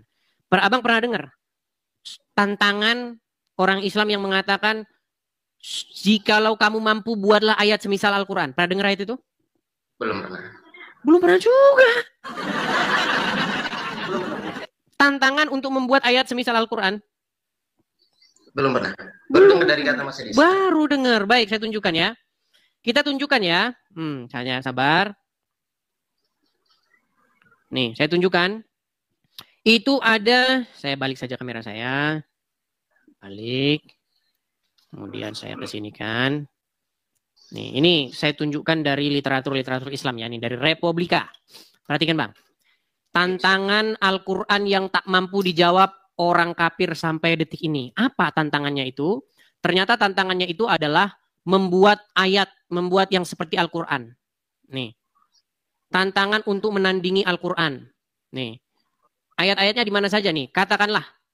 Sesungguhnya jika manusia dan jin berkumpul untuk membuat yang serupa dengan Al-Quran ini, mereka tidak akan dapat membuat yang serupa dengannya, sekalipun mereka membantu satu sama lain. Jadi walaupun panggil jin, setan, gondorwo, kuntilanak, nggak bakal sanggup membuat ayat yang semisal Al-Quran. Ini klaimnya Al-Quran. Ya, tetapi ternyata saya akan membuktikan bahwa setan sanggup membuat ayat semisal Al-Quran. Bahkan Muhammad sudah mengikuti ayat tersebut. Nah, di mana ayat tersebut? Nah, saya tunjukkan. Ayat tersebut ada di dalam surat An-Nahl. Perhatikan ya. Nah, ini ayat yang setiap hari kalian bacakan. Bentar. Tapi sebelum ke An-Nahl kita ke Anu dulu ya. An-Najm dulu ya. Kita ke An-Najm dulu. Sabar ya teman-teman ya. Aduh, kita ini belum terorganisir ini, masih. Oke, sabar ya. Itu ada di dalam surat Al-Hajj ayat 52 nih. Ya, sebelumnya kita kesini dulu nih. Dan kami tidak mengutus sebelum kamu seorang rasul pun, dan tidak pula seorang nabi, melainkan apabila ia mempunyai suatu keinginan, setan pun memasukkan godaan-godaan terhadap keinginannya itu. Allah menghilangkan apa yang dimasukkannya oleh setan itu, dan Allah menguatkan ayat-ayatnya, dan Allah Maha mengetahui lagi Maha bijaksana. Nah, mungkin kalau abang baca Quran cuman Arabnya doang nggak tahu. Jadi gini bang, maksudnya. Jadi ayat ini itu tentang bagaimana orang-orang kafir sangat senang sama Muhammad. Karena Muhammad menyebut Tuhan-Tuhan mereka dan Muhammad sujud bersama orang-orang kafir. Ya, kalau kita baca tafsirnya nih, biar abang saya kasih tahu nih ya, tafsirnya. Di dalam sebuah tafsir, nih ya, nih. Menurut sekelompok ahli tafsir, sebab turunnya ayat ini adalah Nabi Muhammad ketika merasa sedih akibat kaumnya yang berpaling darinya. Beliau berharap andai saja tidak diturunkan kepadanya sesuatu yang menjauhkan kaumnya darinya. Hal ini karena besarnya keinginan beliau terhadap keimanan mereka. Suatu hari, nih, beliau duduk di tempat berkumpul kaumnya. Dan ketika itu diturunkan kepadanya surat An-Najm. Lalu ia membacakan ayat-ayatnya sampai begini. Maka apakah kamu patut? Hai, ya, itulah burung-burung bangau yang putih yang tinggi dan sungguh syafaatnya sangat diharapkan. Ketika kaum Quraisy mendengar ini, mereka bergembira. Dan ketika Rasulullah bersujud pada akhir surat ini, seluruh orang beriman dan musyrik yang ada di tempat kumpulan itu ikut bersujud. Kemudian orang-orang Quraisy bubar dengan rasa senang sambil berkata, Muhammad telah menyebut Tuhan-Tuhan kami dengan sebutan yang sangat baik. Lalu Jibril mendatangi Rasulullah dan berkata, apa yang kamu lakukan? Kamu telah membaca untuk orang-orang apa yang tidak diturunkan oleh Allah. Setelah itu Rasulullah merasa sedih dan sangat takut. Maka Allah menurunkan ayat ini. Nah, lihat itu. Ya itulah. Jadi Muhammad dimasukkan ayat-ayat setan ke dalam hatinya. Jadi Quran, nih perhatikan. Maka turunlah ayat ini. Dan tidak kami mengutus sebelum kamu, wahai Muhammad. Maksudnya ya, seorang Rasul pun. Dan tidak pula seorang Nabi. Melainkan apabila ia mempunyai suatu keinginan, setan pun memasukkan godaan-godaan terhadap keinginan itu. Jadi sempat ada ayat dari setan, ternyata dikira Muhammad ayat Quran. Akhirnya Muhammad sujud bersama orang-orang Quraisy. Berarti setan sanggup nggak membuat ayat yang semisal Al-Quran? Bisa. Iya. Memang bisa, Bang. Iya, benar. Akhirnya ayat tersebut akhirnya diganti sama Allah. Nah, ketika diganti sama Allah, orang-orang langsung berkata, kamu tiada lain adalah orang yang mengada-ngada saja, wahai Muhammad. Itu diabadikan. Makanya, teman-teman, ketika teman-teman membaca Al-Quran, abang kalau baca Quran bilang, A'udzubillahi minasyaitonirrajim, betul? Bukan sekedar baca Quran aja sih. Mau melakukan hal apapun. Aku berlindung kepada Allah dari godaan setan yang terkutukkan. Sebelum kita membaca bismillah, kita harus mengucapkan itu dulu. Apa sebabnya kalau abang tahu? Sebabnya tahu nggak apa? Apa, Bang? Supaya dijauhkan dari godaan setan. Nah, ternyata kalau menurut Bang Edi sendiri, setan yang sesungguhnya itu seperti apa, Bang? Baik, saya tunjukkan ayatnya ya. Dalilnya dulu. Kalau kita ngomong harus ada dalilnya. Jadi suatu saat, karena Muhammad sering didapati dia ternyata baca ayat setan bukan ayat Quran. Nah, akhirnya nih turunlah ayat ini, perhatikan. Inilah kenapa orang muslim kalau baca Quran selalu aku berlindung dari godaan setan ya. Karena takut nanti kena goda setan kalau baca Quran nih. Apabila kamu membaca Al-Quran, hendaklah kamu meminta perlindungan kepada Allah dari setan yang terkutuk. Nah, terus ya, saya tunjukkan ayat selanjutnya. Sabar. Ayat 99-nya. Sesungguhnya setan itu tidak ada kekuasaannya atas orang-orang yang beriman dan bertawakal kepada Tuhannya. Sesungguhnya kekuasaan setan itu tadi ya, hanyalah atas orang-orang yang mengambilnya menjadi pemimpin dan atas orang-orang yang mempersekutukannya dengan Allah. Nanti saya tunjukkan dari ayat ini bahwa Muhammad mempersekutukan Allah. Nanti saya tunjukkan, Bang. Nah, ini pembuktiannya. Dan apabila kami letakkan suatu ayat di tempat ayat di tempat ayat yang lain sebagai penggantinya. Ini, Bang. Ini yang tadi saya bilang ayatnya diganti, Bang. Aduh, dia macet. Macet lagi dia, teman-teman. Aduh, macet lagi dia. Ya. Dia udah keluar lagi terpental. Nih ya. Dan apabila kami letakkan suatu ayat di tempat ayat yang lain sebagai penggantinya, padahal Allah lebih mengetahui apa yang diturunkannya, mereka berkata, sesungguhnya kamu adalah orang yang mengada-adakan saja. Bahkan kebanyakan mereka tiada mengetahuinya. Nih, jadi orang-orang itu sudah tahu bahwa Muhammad itu cuma ngada-ngada saja. Ya kan? Karena apa? Ternyata ayat yang kemarin diturunkan membuat orang-orang kafir itu suka sama Muhammad. Oh, Muhammad menyebut Tuhan-Tuhan kami. Silakan yuk. Saya kalau ngomong selalu ada dalilnya. Yuk silakan. Yang ustadz naik ke sini. Kita bahas ini. Jikalau kamu memiliki ilmu pengetahuan. Iya, ini David ngajukan naik lagi. Besok lagi aja Bang, karena kita sudah mengajukan permintaan naik, tapi Anda anu lagi nih, gimana? Coba sekali lagi ya, terakhir nih. Kalau masih macet-macet lagi, tuh kan. Bang David, kalau mau naik lagi, coba sinyalnya yang bagus dulu Bang. Kita kasih naik ada Mas Tai Fauzi. Mas Tai Fauzi. Ayo, yang Ustadz naik ke sini. Jangan yang orang-orang awam, nanti saya di inbox lagi. Kamu beraninya orang awam aja.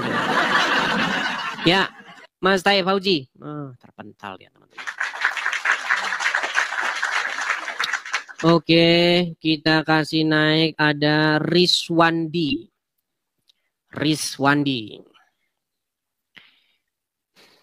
Ya, selamat siang Rizwandi. Assalamualaikum. Selamat siang Pak Edi. Ya, silakan nyalakan kamera Rizwandi. Saya Kristen Bang. Jangan ngucapin assalamualaikum sama saya, dilarang sama Muhammad. Silakan. Oh ya boleh. Ya, silakan nyalakan kamera. Ya, Bang Rizwandi sudah menyimak dari tadi Bang ya. Tidak, aku baru masuk ini. Oke, Abang Muslim? Ya Muslim. Muslim. Anda mendalami agama Islam? Ya alhamdulillah. Ya, tahu itu bagaimana ayat-ayat yang diganti sama Allah? Ayat-ayat yang diganti yang mana itu Bang? Tadi katanya mendalami agama Islam. Sekarang yang mana? Anda tidak pernah dengar, selama jadi orang Islam, pernah dengar istilah nasak mansukh nggak? Itu ilmu tinggi tuh Bang. Ilmu tinggi. Ya, jadi makanya saya bilang teman-teman, saya kalau mau membahas yang tinggi-tinggi sama orang Islam itu nggak bisa, karena kebanyakan orang Islam itu tidak mengerti ajaran agama Islam. Begini ya, bukan tidak mengerti, tapi gimana? Kalau kami kan ada kasta namanya, ada yang orang awam, ada yang santri. Oke, Anda termasuk orang awam nggak? Ya, aku masuk di bagian situ. Orang awam. Kenapa ustadz-ustadz kalian tidak berani untuk meluruskan syubhat-syubhat ini? Yang bagaimana itu Bang? Karena begini, kalau membahas masalah seperti itu akan banyak beraneka ragam pendapat. Ya. Iya, maksud saya kenapa ustadz-ustadz, ulama-ulama dari yang muslim itu mereka tidak berani untuk membantah syubhat ini. Karena setiap ustadz yang naik ke sini, kalau dia ngerti agama Islam, bukannya bantah, malah mengiyakan. Apakah mereka nanti takut? Begitu loh. Enggak juga sih. Cuma ya, ustadz pun mempunyai beberapa tingkatan. Ada yang khusus bagian situ, ada yang khusus bagian ini, begitu juga. Jadi ya, tapi kebanyakan mereka pasti tidak tahu, Bang. Kebanyakan mereka pasti tidak tahu. Oke lah, kita undang dulu yang muslim, yang ustadz-ustadz Bang ya. Nanti kalau orang awam nanti ku ajak bicara, mereka nanti marah terus, inbox terus, lawan terus orang awam itu, terus lawan orang awam. Masalahnya ustadznya kemana gitu loh. Ya, kalau ini Bang, kan aku juga pernah mondok kan. Abang pernah mondok? Nggak pernah. Kalau kami itu dilarang soalnya kalau debat lewat online, mesti offline, membawa referensi masing-masing. Terus kita bawa kitab-kitab yang dipakai. Kalau debat offline, kita perlu tempat, perlu izin, perlu akomodasi, perlu tenda, perlu kursi, perlu daging rendang, perlu banyak Bang duitnya. Enggak begini, kalau misalkan debat offline itu akan lebih nanti gampang kalau halalnya darahnya dihalalkan gampang gitu kan Bang. Lo enggak, itu memang nyata Bang. Kalau debat sama orang Islam itu gampang nanti menghalalkan darah orang, karena pengalaman debat begitu, darah dihalalkan. Tergantung orangnya memang begitu terus setiap diskusi. Enggak lah. Lebih baik online saja, supaya apa? Kalau Anda emosi pun nanti yang Anda pukulkan tembok, bukan peserta ininya, begitu. Kalian kan sukanya begitu Bang. Dikit marah. Gitu ya. Oke, Bang, aku kan sering juga mengikuti acara-acara di sini nih, termasuk di TV kan. Oke, Abang udah lama nonton saya Bang. Nonton di TV udah lama. Enggak juga sih, cuma sering. Iya, maksudnya sudah berapa bulan nontonnya? Ya mungkin 4 bulan terakhir ini. 4 bulan, kok masih jadi orang Islam saja? Yang masih mengherankan saya, kenapa abang 4 bulan nonton, tapi masih jadi orang Islam? Bukan begitu, Bang. Begini. Aku kan selain nonton Bang Edis kan, aku juga nonton Ustadz saya itu. Siapa namanya? Bang Zuma juga. Jadi ya, oh, Zuma udah nangis bomba itu sama saya itu. Dia udah nangis bomba itu. Mbak Mikana juga sering juga nonton. Saya nonton coba. Oke, selama abang nonton saya ini, Bang. Ada nggak abang dapati bahwa saya itu kalau ngomong nggak ada dalilnya? Yang selama saya kan semuanya dalil, ada semua. Ada dalilnya semua. Cuma begini, Bang. Dalam menjelaskan sebuah dalil yang Bang Edis kadang itu pertanyakan kepada orang-orang itu membutuhkan beberapa pendapat. Jadi kalau untuk orang awam yang apalagi kalau dalil Quran ini tidak bisa kita jelaskan melalui akal logika. Ya, karena ketika baca Quran logikanya harus dibuang ke laut kan? Gini, karena Al-Quran itu turun sesuai dengan apa yang terjadi pada zaman itu, terus asal-usul ayat turunnya itu, dan masih banyak lagi referensi-referensi lain. Ada kurang lebih 15 bidang ilmu yang mesti kita pahami supaya kita paham. Abang ini sudah kena racun. Abang ini sudah kena racuni pemahaman para ulama.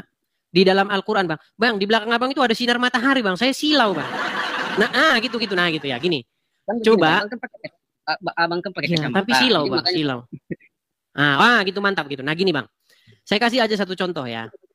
Kalau Anda membaca Al-Quran, ada nggak tertulis di situ, jikalau kamu mau memahami Al-Quran, maka kamu harus belajar 15 cabang ilmu kanuragan dan 2 ilmu kadikjayaan. Ada nggak kayak begitu? Itu tidak ada, Bang. Nggak ada. Terus kenapa Anda bilang, kalau mau paham Quran, harus paham 15 cabang ilmu, nahu, sorot, balaghah, mantik, syaraf, putus, gimana? Itu nggak ada, Bang, di Quran, Bang. Itu adalah karangan para ulama. Begini, Bang, itu rumus. Iya, dapat dari mana? Begini, rumus yang dikarang oleh para ulama supaya kita orang awam ini paham. Bukan supaya kalian datang kepada mereka, beli buku-buku mereka. Itu Anda terlalu bukan. Bang, itu terus-menerus digembar-gemborkan oleh ulama-ulama supaya kalian belajar kepada dia. Dan ketika kalian belajar kepada dia, dia dapat pemasukan. Buku-bukunya laku, gimana? Al-Quran tidak pernah bilang begitu, Bang. Di dalam Al-Quran, tidak ada ayat yang mengatakan demikian. Kalau mau paham Quran harus belajar 15 cabang ilmu. Gak ada, dari mana? Kalau mau belajar 15 cabang ilmu, itu ketika Sun Gokong ingin melawan Keratung Pei. Silakan. Kenapa dilakukan adanya 15 cabang ilmu? Karena di zaman sahabat kan sahabat Nabi kami kan sudah paham semua masalah begitu, walaupun tidak diajarkan sudah paham. Karena dia kan asli bahasa Arab. Terus di bawahnya lagi tingkatan-tingkatannya. Nanti di zaman tabiin, kalau kami tabiin itu di bawahnya sahabat. Setiap 100 tahun itu ada namanya mujahid. Seorang mujahid ini yang risau dengan keadaan umat muslim ini. Semakin hari kok pemahaman Al-Qurannya semakin mengurang. Terus banyaknya orang-orang yang paham Quran meninggal. Maka dibuatlah yang seperti itu rumus-rumus. Ibaratnya cara untuk memahami Al-Quran. Boleh saya jawab? Abang paham gak yang 15 badan ilmu itu? Iya, ada nahu, sorob, mantik, balaghah, bayan. Kan itu semua. Nah, itu semua karang-karangan ulama. Biar apa? Biar orang itu, jadi mereka itu harus membuat dulu sebuah narasi. Inilah yang disebut dengan Freemason. Bukan Freemason obat gosok ya, tapi Freemason, elit global muslim, ulama-ulama. Jadi mereka harus membuat sebuah frame, sebuah bingkai sedemikian rupa supaya muslim-muslim ini jangan sampai mereka baca Quran. Kita harus racuni mereka dengan pemahaman-pemahaman, paham mantek, balaghah, nahu, sorob, bayan dan lain sebagainya, 15 cabang ilmu. Supaya apa? Supaya jangan mereka secara langsung baca Quran itu. Nanti kalau dibaca secara langsung murtad semua mereka. Nggak ada lagi kerjaan kita, mau ngapain kita ini? Itu. Nih, saya tunjukkan ayatnya. Oh, sungguh nekat yang nyata. Bang, mereka itu, ulama-ulama itu, banyak mereka itu, inilah sandal Nabi. cium-cium, ya kan? Ini bekas tisu Nabi, ini turunan Nabi. Nih, biar kalian saya keluarkan dari masa kejahiliahan di tahun 2025. Saya bantu kalian. Nih, apa kata Quran? Adakah Quran mengatakan yang sedemikian itu? Lihat, saya bacakan suratnya. Kalau saya langsung ke Quran dalilnya. Perhatikan. Quran surat Yunus ayat yang ke-94. Perhatikan. Jika kamu, Muhammad, berada dalam keraguan-raguan tentang apa yang kami turunkan kepada kamu, maka pelajarilah 15 cabang ilmu. Oh, salah, sorry. Maka jika kamu Muhammad berada dalam keraguan-raguan tentang apa yang kami wahyukan kepada kamu, maka tanyakanlah kepada orang-orang yang membaca kitab sebelum kamu. Coba, menurut ayat Quran, ini Muhammad saja, ini Muhammad langsung loh. Kalau dia ragu-ragu, tidak tahu, suruh kemana? Tanya kemana? Coba. Tanya kepada orang yang membaca kitab sebelum Muhammad. Siapa itu? Ahli-ahli kitab yang membaca Taurat dan Injil. Di dalam ayat Quran disuruh baca Injil biar kalian paham. Tapi yang justru kalian lakukan malah sebaliknya. Malah ketemu sama Injil sama Taurat lari. Bener nggak orang Islam kalau disuguhin Injil, disuguhin Taurat lari tunggang langgang? Haram. Kitab Injil jangan dibaca. Haram. Itu karena kalian sudah diracuni oleh para ulama kalian.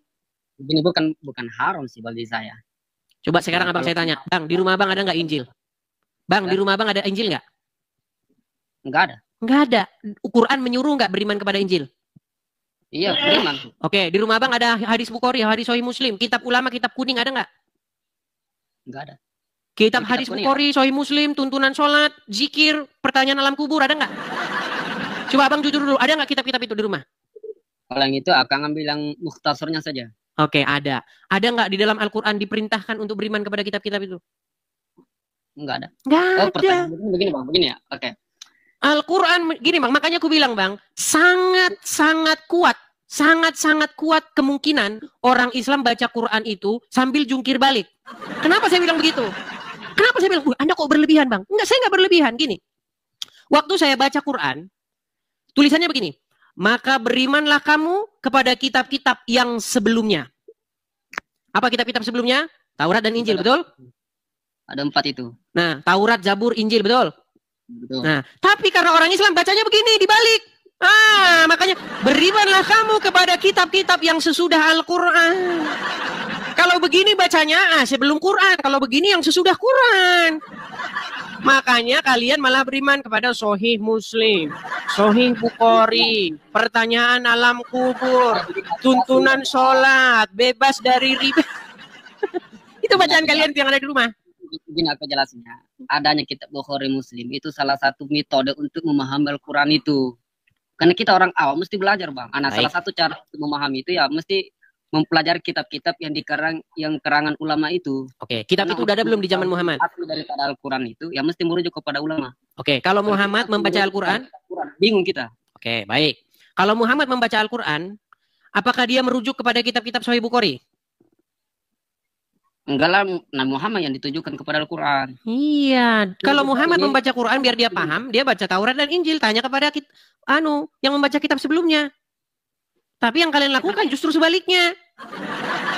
Kan begini, tadi kan itu ayat dijelaskan. Itu sekiranya kalau misalkan sekiranya ayat yang Allah turunkan kepada Muhammad itu ada keraguan dalam hati kan disuruh untuk bertanya kepada apa ahli kitab. Kepada ahli kitab. Iya, tapi bukan kan, suruh baca Sahih Bukhari, Sahih Muslim kan? Tapi kan buktinya tidak. Terus kenapa disuruh tanya sama orang yang baca kitab? Artinya Allah menjadikan mereka sebagai rujukan atau tolak ukur, betul? Itu kan tadi ayat itu menjelaskan sekiranya Nabi Muhammad ini ragu. Kalau kamu ragu, tanya sama orang-orang membaca kitab sebelum kamu. Artinya mereka dijadikan rujukan, betul? Nah, kalau misalkan Nabi Muhammad ragu, tapi iya, makanya tetap mereka jadi rujukan, betul? Nah, kenapa dijadikan rujukan? Karena dia mengetahui. Iya, karena kitab-kitab sebelumnya mengkonfirmasi Al-Quran tersebut, betul? Nah, tetapi ternyata kalian tidak tanya, makanya kalian berada di dalam kesesatan yang nyata. Bukan begitu, bukan begitu anunya Bang ya. Kalau kami Muslim ini rumusnya bukan di situ. Gimana? Memang kalau misalkan orang-orang luar Muslim lah mungkin lah rumusnya seperti itu. Kalau kami Muslim tidak. Rumusnya gimana? Jadi kalau kami untuk memahami Al-Quran, rumusnya itu ya itu tadi. Baca kitab-kitab sesudah Al-Quran. Kitab-kitab yang di karangan ulama. Nah, makanya kalian saya katakan, kalian inilah yang mengikuti hawa nafsu kalian. Ya. Bang, coba Bang, aku tanya dulu sama Bang. Benarkah Al-Quran itu lengkap? Lengkap. Benarkah Al-Quran itu kitab yang memberi petunjuk dan penjelasan? Betul. Kenapa kok Anda jadikan kitab ulama yang jadi petunjuk dan penjelasan? Bukan Al-Quran. Nah, bingung kan? Katanya Quran kitab yang memberi petunjuk, kitab memberi penjelasan, tapi malah kitab ulama yang memberi petunjuk penjelasan. Untuk memahami Al-Quran, nah betul. Untuk memahami Al-Quran, mesti merujuk kepada kitab-kitab ulama. Karena kita sebagai orang awam mesti mempunyai guru, orang-orang yang mengajarkan kita bagaimana cara memahami Al-Quran yang betul. Nah, mesti kita merujuk kepada ulama tadi dengan karangan-karangannya itu. Karena begini, jarak kita dengan Nabi Muhammad itu sudah ratusan abad, Bang. Jadi tidak mesti kita itu akan begini kita, Bang, kalau langsung merujuk kepada Al-Quran. Oke, baik. Boleh saya bantah itu? Boleh, tidak ada masalah. Baik. Kan gini, mengeluarkan pendapat ya, Bang. Baik. Sekarang kalau kita merujuk kepada kitab yang dikarang oleh para ulama. Menurut Al-Quran, surat Al-Ahzab, ayat yang ke-72. Ya ayyuhallazina amanu, wahai orang-orang yang beriman, ucapkanlah, perkatakanlah perkataan yang benar. Betul? Ya. Betul nggak? Betul. Oke. Tapi kalau kata para ulama yang merujuk kepada kitab hadis-hadis, boleh nggak mengatakan yang nggak benar? Boleh. Ya iya. Bertentangan nggak? Ya. Baik, saya tunjukkan hadisnya ya. Memang siapin kirimin bodrek Pak Banu, teman-teman. Dekolgen.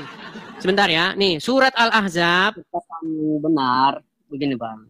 Kalau mengenai perkataan yang benar, boleh kita berbohong. Ini kan kebalikan benar akan bohong ini. Baik. Saya tunjukkan dulu ayatnya, Bang. Sabar. Kutunjukkan dulu ayatnya ya. Kubalikkan dulu kameranya. Memang mereka ini teman-teman akibat mengikuti para ulama. Kalau mereka ngikutin Injil, mereka nggak akan begini. Baik. Apa dikatakan di sini? Hai orang-orang yang beriman. Al-Ahzab 70 ya.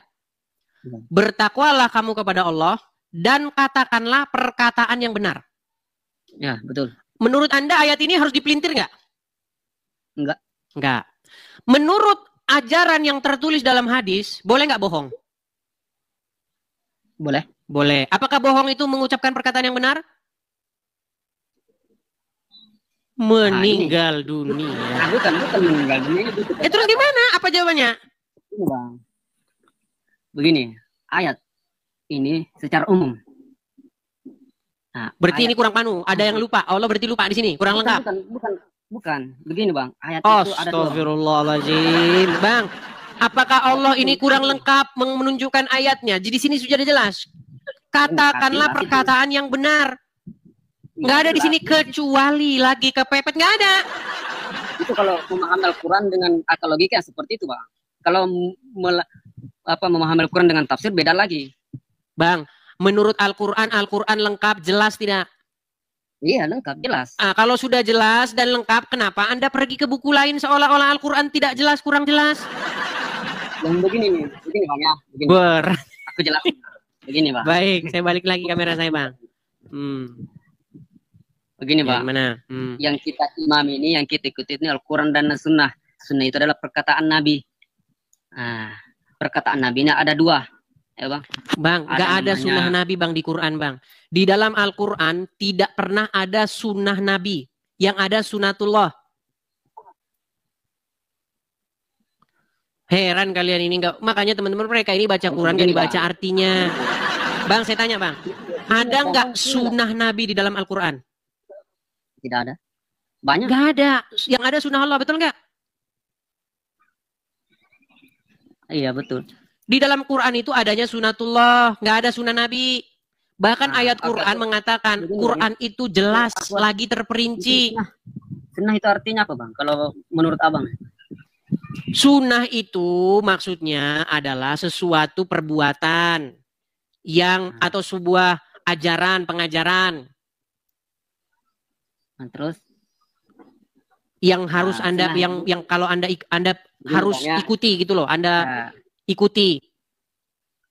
Sunnah ini mempunyai pengertian yang luas, Bang. Tidak mesti cuma satu saja. Ya. Jadi sunnah ini ada beberapa pengertian. Nah, ada boleh dimaksudkan pertolongan, boleh diartikan sebagai pertolongan, boleh diartikan sebagai petunjuk, sesuatu yang disukai, tergantung kalimat. Ya, yang harus diikuti sunatullah apa sunnah Muhammad? Kalau misalkan berhubungan dengan sunatullah, berarti itu menunjukkan pertolongan Allah. Iya, di dalam Quran nggak ada sunnah Muhammad.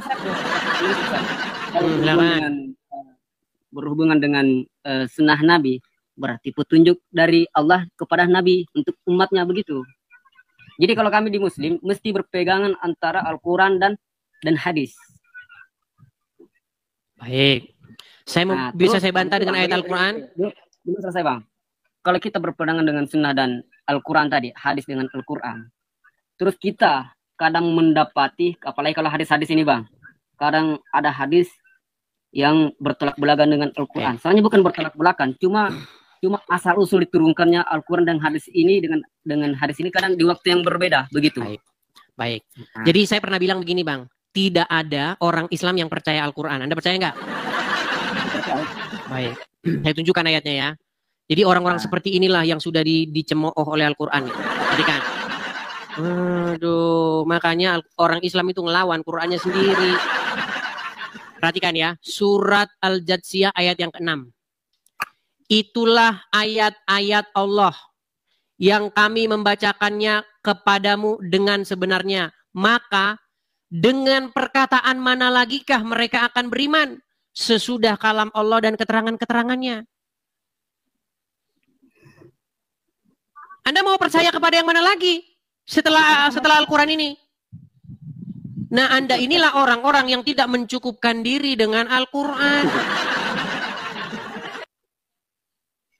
Kalau kita paham Al-Quran dengan artinya, Bang, kita gagal total. Baik, saya akan tunjukkan kepada Anda ya.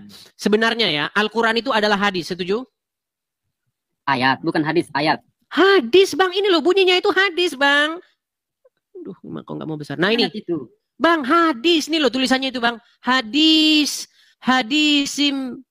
ya. Jadi dengan sebenarnya begini, Bang, bukan hadis yang itu maksudnya. Iya, Al-Quran itu hadis, Bang. Maka dengan hadis yang mana lagi mereka akan percaya? Hadis bukan hadis yang seperti itu. Oke, ini hadis ini merujuk kemana? Itu kalimat itu, Bang. Iya, kata hadis ini merujuk kemana? Itu hadis itu merujuk kepada perkataan. Perkataan siapa? Itu di ayatnya tadi. Iya, perkataan siapa ini hadis di sini? Perkataan kepada ayat tadi. Hadisnya Allah, betul nggak? Ya, betul. Nah, maka ini pertanyaannya, maka kepada hadis yang mana lagi mereka akan percaya, betul? Bukan begitu maksudnya. Bukan begitu gimana? Bang, maka dengan perkataan, nah kata perkataan di sini, ini adalah hadis bahasa Arabnya. Nih. Itu bahasa Ayi hadisim. Oh iya dah, coba artikan satu-satu yuk. Artikan satu-satu coba, yuk. Coba baca. Nah, itu tilka ayatullah. Oke, tilka ayatullah. Oke. Artinya itulah ayat-ayat Allah. Oke, terus. Terus? Alaika bil haqqi. Oke. Dan kami membacakannya kepadamu. Oke, terus? Dengan baik atau sebenarnya boleh juga. Terus?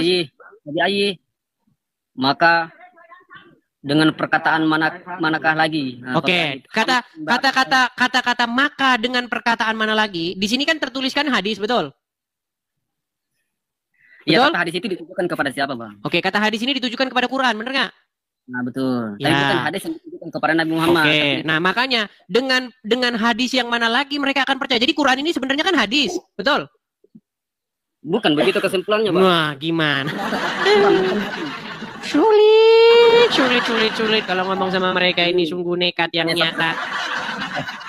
Bang, Quran itu adalah hadis dari Allah. Lalu di dalamnya dikatakan, kalian mau percaya dengan hadis yang mana lagi setelah yang ini? Tidak, hadis itu menjelaskan kalian percaya kepada ayat siapa lagi. Itu iya, kalian akan percaya kepada perkataan yang mana lagi setelah Al-Quran ini, betul? Kalau kita artikan dalam bahasa Arab, hadis yang itu bukan maksudnya bahwasanya ayat Al-Quran. Iya, artinya kalian percaya, kalian itu sudah dikritik, kamu mau percaya kepada yang mana lagi setelah yang ini? Masih percaya kepada yang ini. Pertanyaan alam kubur, main ini, itu masih kepada. Jadi intinya Bang, gini, saya cuma mau bilang gini, pesan biar kita nggak panjang lebar gini. Kalau Anda belajar Al-Quran dari Al-Quran itu sendiri, Anda akan setuju dengan saya. Tapi kalau Anda belajar Al-Quran dengan perantaraan ulama, nah Anda pasti nggak percaya dengan Al-Quran. Itu Bang. Bahkan sekarang ini sudah banyak orang-orang yang sudah melemparkan hadisnya itu ke tong sampah. Sudah banyak orang-orang seperti itu. Mereka itu yang kalian sebut sebagai ingkar sunnah.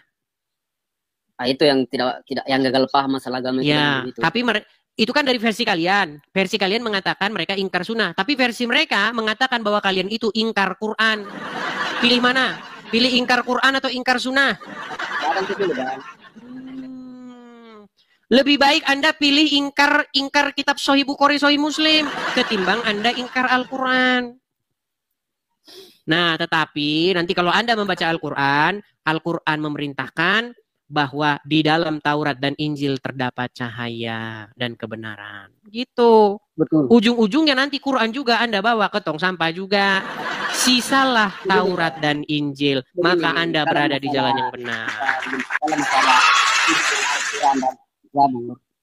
Dalam Al-Quran kita memang disuruh mengimami, tapi yang asli, yang dari Nabi langsung. Mas. Baik. Bang, gini. Ketika Muhammad hidup, dia disuruh merujuk kepada Taurat dan Injil nggak? Kalau ayat tadi ya begitu. Oke. Bagaimana dia disuruh merujuk kepada Taurat dan Injil, sementara Injil dan Taurat yang dirujuk itu sudah palsu? Logikanya gimana? Tidak, logikanya begini. Siapa yang bilang palsu? Tadi Anda bilang, katanya Injil yang sekarang itu udah palsu. Gimana sih? Itu yang sekarang, bukan yang dulu. Ya kan? Iya, di zaman... Oke, sejak kapan tiba-tiba tahun Muhammad lahir tahun 700 tiba-tiba setelah dia lahir Injil jadi palsu? Bang, sebelum Muhammad lahir, Injil yang kami bawa sekarang ini itu sudah ya, sebelum Muhammad udah lahir pun sudah kami baca seperti sekarang ini. Gimana sih? Ya udah kalau gitu gini aja biar kita nggak panjang lebar. Coba Injil yang mana yang dirujuk? Sebentar Bang, ini biar kita ngomong secara logis nih. Yang dirujuk oleh Al-Qur'an itu Injil yang mana? Injil yang dibawa oleh nabi-nabi sebelum Nabi Muhammad. Mana barangnya? Dimakan kambing kan? Jadi kalian itu merujuk kepada Injil halusinasi, Injil yang nggak pernah ada. Gimana sih? Kalau Anda memang merujuk kepada kitab-kitab sebelumnya, mana kitab sebelumnya yang Anda maksud itu? Kok tiba-tiba jadi nggak ada? Nah, ini begini, kenapa pertanyaan langsung merujuk ke situ? Kan tadi pertanyaannya itu dengan ayat tadi, sekiranya Nabi Muhammad ragu, maka dibolehkan merujuk. Al-Quran mengatakan sesungguhnya di dalam Taurat dan Injil itu terdapat petunjuk dan cahaya. Nah, betul. Oke. Hanya dijelaskan. Oke, pertanyaan saya sekarang Injil dan Taurat yang mana? Yang terdapat petunjuk dan cahaya itu? Ah, itu yang dibawa-bawa oleh Nabi tadi. Jadi Al-Quran itu Injil? Enggak juga. Buset, terus gimana ngomong sama Anda ini? Nah, Anda nggak paham begini Bang ya. Ini. Mengenai kitab Taurat, Injil, dan Zabur itu kan dibawa oleh nabi-nabi sebelumnya dan itu sudah dijelaskan dalam Al-Quran. Betul nggak? Betul lah karena saya Muslim. Bang, gini, saya kasih Anda contoh ya. Memang sebenarnya kalau merujuk kepada anonim, makin kita baca Quran, makin cepat-cepat kita ingin segera membuangnya. Coba ya, Anda ini ya. Coba Anda saya tunjukkan sebuah riwayat bagaimana Umar bin Khattab itu dimarahin dia sama Muhammad gara-gara membawa-bawa lembaran Taurat dan Injil. Ya, saya tunjukkan dulu.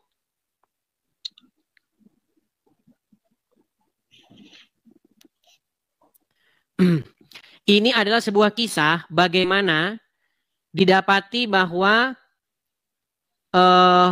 nih saya bacakan saja Bang ya, kita bacakan. Nih. Kitab dan kami turunkan kepada engkau Alkitab. Tibyana likulli syai'. Muhammad Nasai meriwayatkan dan selainnya. Ani anin Nabi sallallahu alaihi wasallam, dari Nabi sallallahu alaihi wasallam, annahu ra'a, bahwasanya Nabi sallallahu alaihi wasallam melihat fi yadi Umar bin Khattab radhiyallahu ta'ala anhu, di tangannya Umar bin Khattab radhiyallahu ta'ala anhu, waraqatan min at-Taurat, lembaran dari Taurat. Faqala, maka beliau bersabda, "Amtahawwakuna ya Ibn Khattab?" Apakah kau ragu wahai Ibn Khattab? Dalam ayat yang dijelaskan maknanya ya. Asyakun anta Ibn Khattab. Apakah kau ragu wahai Ibn Khattab? Nanti kita akan jelaskan maksudnya. Laqad ji'tukum biha bidha'a naqiyah. Padahal aku datang kepada kalian sesuatu putih yang sangat jelas. Walau kana Musa hayyan, seandainya saja Nabi Musa masih hidup pada hari ini, wa tabi'tumuhu, dan kalian mengikutinya, wa taraktumuni, dan kalian meninggalkanku, walaikum, kalian akan sesat. Perhatikan, perkataan Muhammad itu sangat bertentangan dengan Al-Quran. Kata Al-Quran, tenang. Kata Al-Quran, di dalam Taurat terdapat petunjuk dan cahaya. Tapi gara-gara Umar bin Khattab membawa-bawa Taurat, kamu akan tersesat. Makanya saya bilang, mustahil Anda waras, Anda percaya dengan Muhammad dan Al-Quran secara bersama-sama. Tidak mungkin itu terjadi.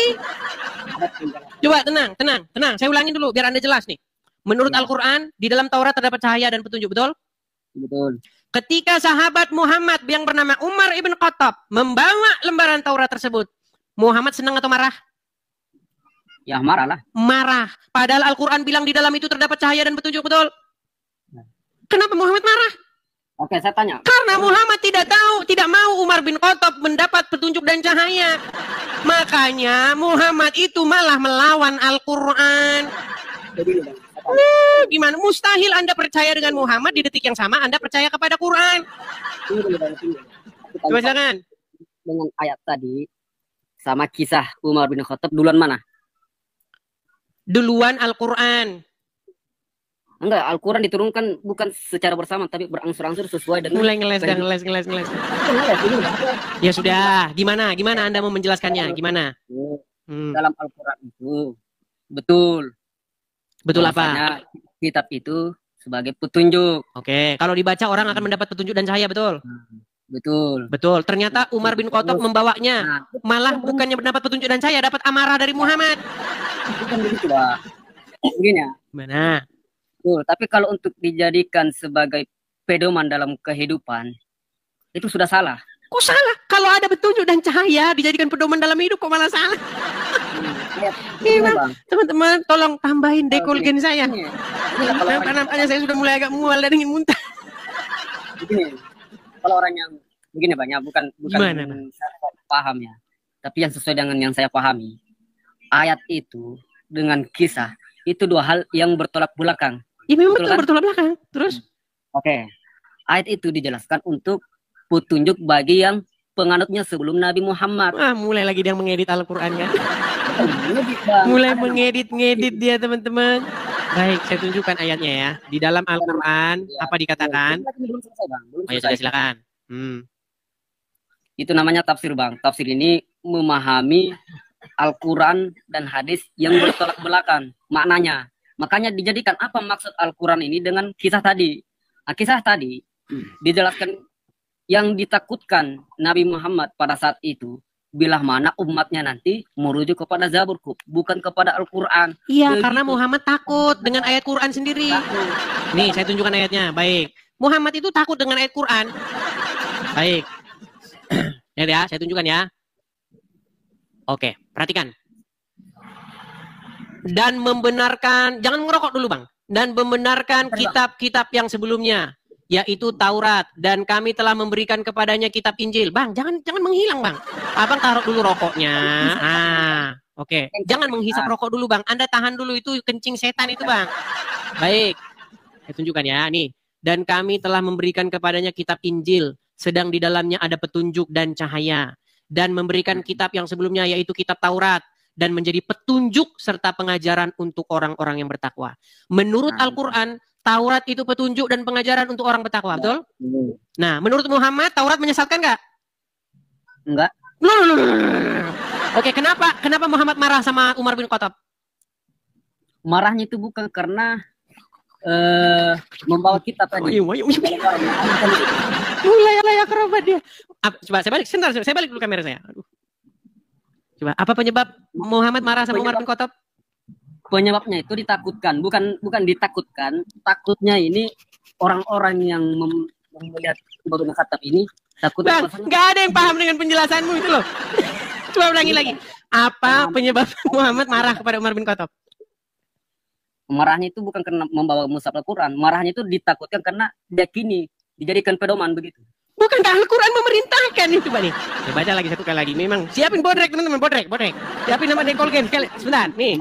Perhatikan. Kitab Taurat dan menjadi petunjuk serta pengajaran untuk orang-orang bertakwa. Berarti Taurat itu petunjuk dan pengajaran untuk orang-orang bertakwa. Betul atau salah? Betul. Oke, apa alasan Muhammad marah kepada Umar?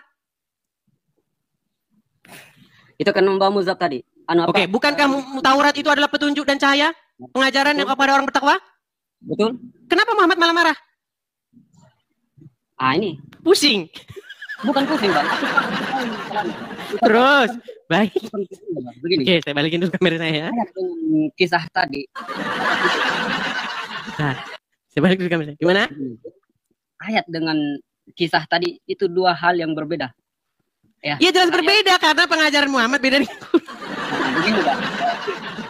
Gimana? Ayat itu menjelaskan bahwasanya petunjuk bagi orang-orang yang bertakwa sebelum Nabi Muhammad. Oh, berarti ayatnya Qur'annya kurang lengkap. Petunjuk dan bertakwa orang sebelum. Berarti kepada Muslim bukan lagi petunjuk dan bukan kepada Muslim itu, tidak lagi petunjuk dan pengajaran. Iya, betul. Jadi Taurat kitab ini. Jadi Bang, di situ kepada orang-orang yang bertakwa, bukan kepada orang-orang sebelumnya. Sebelum Nabi Muhammad. Siapa ke orang-orang yang bertakwa tadi? Itulah orang-orang ikut kepada Nabi yang membawa kitab tadi. Tiba-tiba kalau dibaca umat Muslim menjadi menyesatkan kan? Begini, di Al-Quran itu bukan hanya halal haram menyebabkan. Ya udahlah Bang, jangan memaksakan diri. Aku cuma mau bilang gini sama Bang. Gini Bang Rizwandi. Apa yang Anda alami ini, itu banyak dialami oleh lawan-lawan debat saya di masa lampau. Dulu Bang, sekitar 10 tahun kurang lebih yang lalu, banyak orang seperti Anda ini ketemu dengan saya. Ngeyel dia, terus bersikeras. Tapi Bang, 10 tahun kemudian, tenang Bang, tenang. 10 tahun kemudian dia ngomong sama saya, Dis, kamu masih ingat saya nggak? Oh iya, masih ingat. Dulu kan kamu masih ingat saya ngeyel kan? Tapi sekarang saya setuju dengan kamu katanya. Jadi saya nggak menyalahkan Anda. Anda ingat perkataan saya ini 10 tahun lagi, nanti Anda sudah berubah, tidak ngeyel lagi seperti ini. Saya cuma mau bilang begini, mustahil Anda itu akan Islam ketika Anda mendalami agama Islam. Justru orang lahir sudah Islam, Nabi Adam pun sudah Islam. Oke lah gitu ya, Bang Rizwandi. Oke? Sehat selalu ya Bang ya. Sama-sama Bang Rizwandi. Jadi selalu Bang ya. Debat kita ini bukan untuk saling menjatuhkan banyak, tapi untuk mencari kebenaran yang mana yang asli. Untuk mendapatkan wawasan, pengetahuan, edukasi begitu. Kalaupun ada bahasa-bahasa saya yang keras, ya ditanggapi saja. Jangan ditanggapi dengan anarkisme itu loh. Iya, saya cuma pengen orang Islam itu berubah. Walaupun argumen-argumen keras begini, ya kan. Tapi kalian itu hadapi dengan argumen. Jangan hadapi dengan kayu. Betul, Bang. Kalau saya sendiri pribadi ya, orang-orang Muslim yang berdebat dengan non-Muslim, terus dia tidak mempunyai referensi yang kuat, maka dia akan kalah. Karena referensi dalam Islam itu ada banyak, Bu. Kitab-kitab terdahulu di ulama-ulama, karangan ulama yang... Iya, kitab-kitab karangan. Jadi kalau kita... Oke lah. Pesan saya kepada penonton ini, terus termasuk saya, untuk memahami Al-Quran itu, tidak mesti dengan artinya. Itu salah itu, memahami Al-Quran. Tapi memahami Al-Quran itu mesti kita mengetahui asal-usul terjadinya turunnya Al-Quran, terus penyebabnya apa, terus apa yang dilakukan para sahabat di saat itu sehingga Al-Quran turun. Dan ada tapi saya heran ini Bang, Abang kok ngajarin orang sementara Anda nggak bisa jawab. Oke lah ya, kita lanjut lagi nanti malam mudah-mudahan ya. Biar rehat dulu kita. Nanti kalau kita terus kita nggak jadi rehat nanti Bang. Oke? Begini Bang ya, sebenarnya saya jawab tadi. Cuma ya walaupun maksa gitu ya, memaksakan diri gitulah ya jawabannya ya. Aku paham. Cuma ya akan terjadi panjang kali lebar pembahasannya, terjadi pertanyaan-pertanyaan yang ya kadang lupa waktu jadinya. Yeah. Itu kalau begini Bang, kalau misalkan boleh kita debat offline sajalah. Ini ciri-ciri ingin menghalalkan darah. Itu akan berbeda nanti. Oke lah, kalau masalah itu suatu saat lah kita atur ya. Suatu saat kita atur. Kalau sudah ada jaminan dari pemerintah, jaminan dari negara, ya boleh kita atur. Tapi kan ya itu aja lah. Kita lanjut besok ya Bang ya. Boleh Bang. Oke, kita rehat dulu Bang ya. Oke, makasih Bang Riswandi. Saya turunkan dulu Bang Riswandi. Oke, bagus Bang Riswandi ini orangnya nggak marah-marah, kan enak sih kalau nggak marah-marah. Ya, itu ya teman-temannya, kita rehat dulu ya. Baik teman-teman terkasih, kira-kira apa respon teman-teman ketika mendengarkan diskusi yang lumayan hangat barusan? Berikan tanggapan teman-teman di kolom komentar. Sudah saatnya para Islam, para polemikus, para ustadz itu lebih berbenah diri mengenai keyakinannya. Jangan terlalu sibuk membahas tentang kekristenan, jangan terlalu sibuk membahas tentang Alkitab yang bukan kitab sucimu. Kerjaan mereka kan di setiap channel mereka adalah membahas kekristenan, seolah-olah mereka lah yang paling berhak dan paling paham tentang Alkitab, lalu mereka membuat itu di dalam setiap hal yang mereka lakukan. Kalau kita dengar baik-baik, mereka pintar? Enggak juga, mereka hanya pintar comot-comot lalu sama-samakan, bahkan memaksa bahwa nabinya itu dinubuatkan di dalam Alkitab yang notabene mereka sudah tuduh palsu. Tapi ketika ditanya mana yang asli, mereka sama sekali tidak dapat membuktikan akan hal itu. Maka disebutkan mereka jago bernarasi tapi tidak bisa membuktikan narasi itu benar. Itu seperti orang yang bermain-main saja gitu ya, bermain saja tapi dianggap benar gitu.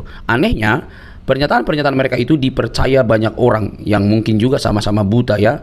Makanya saya bilang bahwa mereka sudah saatnya berbenah diri dan mempelajari keyakinannya dengan lebih teliti, mempertanyakan segala sesuatu yang berkaitan dengan iman Islamnya, mempertanyakan moral nabinya, mempertanyakan tentang hadisnya. Benarkah seperti itu? Jangan sampai para ustadz itu lebih sibuk membahas kekristenan karena merasa aman, lalu mereka mengabaikan kitab suci mereka. Karena kalau mereka lebih kritis, maka mereka akan mendapatkan situasi yang berbeda. Karena di antara sesama mereka belum tentu cukup berani untuk membuka tabir kebenaran bagaimana itu Islam yang sesungguhnya. Karena fakta sudah terjadi bahwa ketika ada orang jujur dan mempertanyakan iman Islam, maka yang terjadi adalah mereka mendapatkan hal-hal yang kurang baik di tengah-tengah diri mereka, dan itu sudah pernah saya bahas di dalam satu topik ya teman-teman yang terkasih dalam Tuhan Yesus Kristus. Maka ketika apologetik Kristen ini mempertanyakan segala sesuatu yang berkaitan dengan iman saudara, ya jangan baperan dong, jangan kepanasan. Mungkin Anda tidak mendapatkan literatur atau Anda begitu buta, taunya hanya hafal doang, ikro dan lain sebagainya itu ya, menghafal cara penyebutannya, cara pelafasannya begitu ya. Akhirnya habis waktu, tidak lagi menemukan apakah kitab suci ini sesuai dengan fakta historis atau hanya cuma untuk diberikan lalu dihafalkan yang tak pernah habis-habisnya begitu ya. Semoga bukan demikian. Tapi faktanya teman-teman bahwa Ustadz Musnir juga sudah mengingatkan bahwa kita jangan seperti burung beo ya.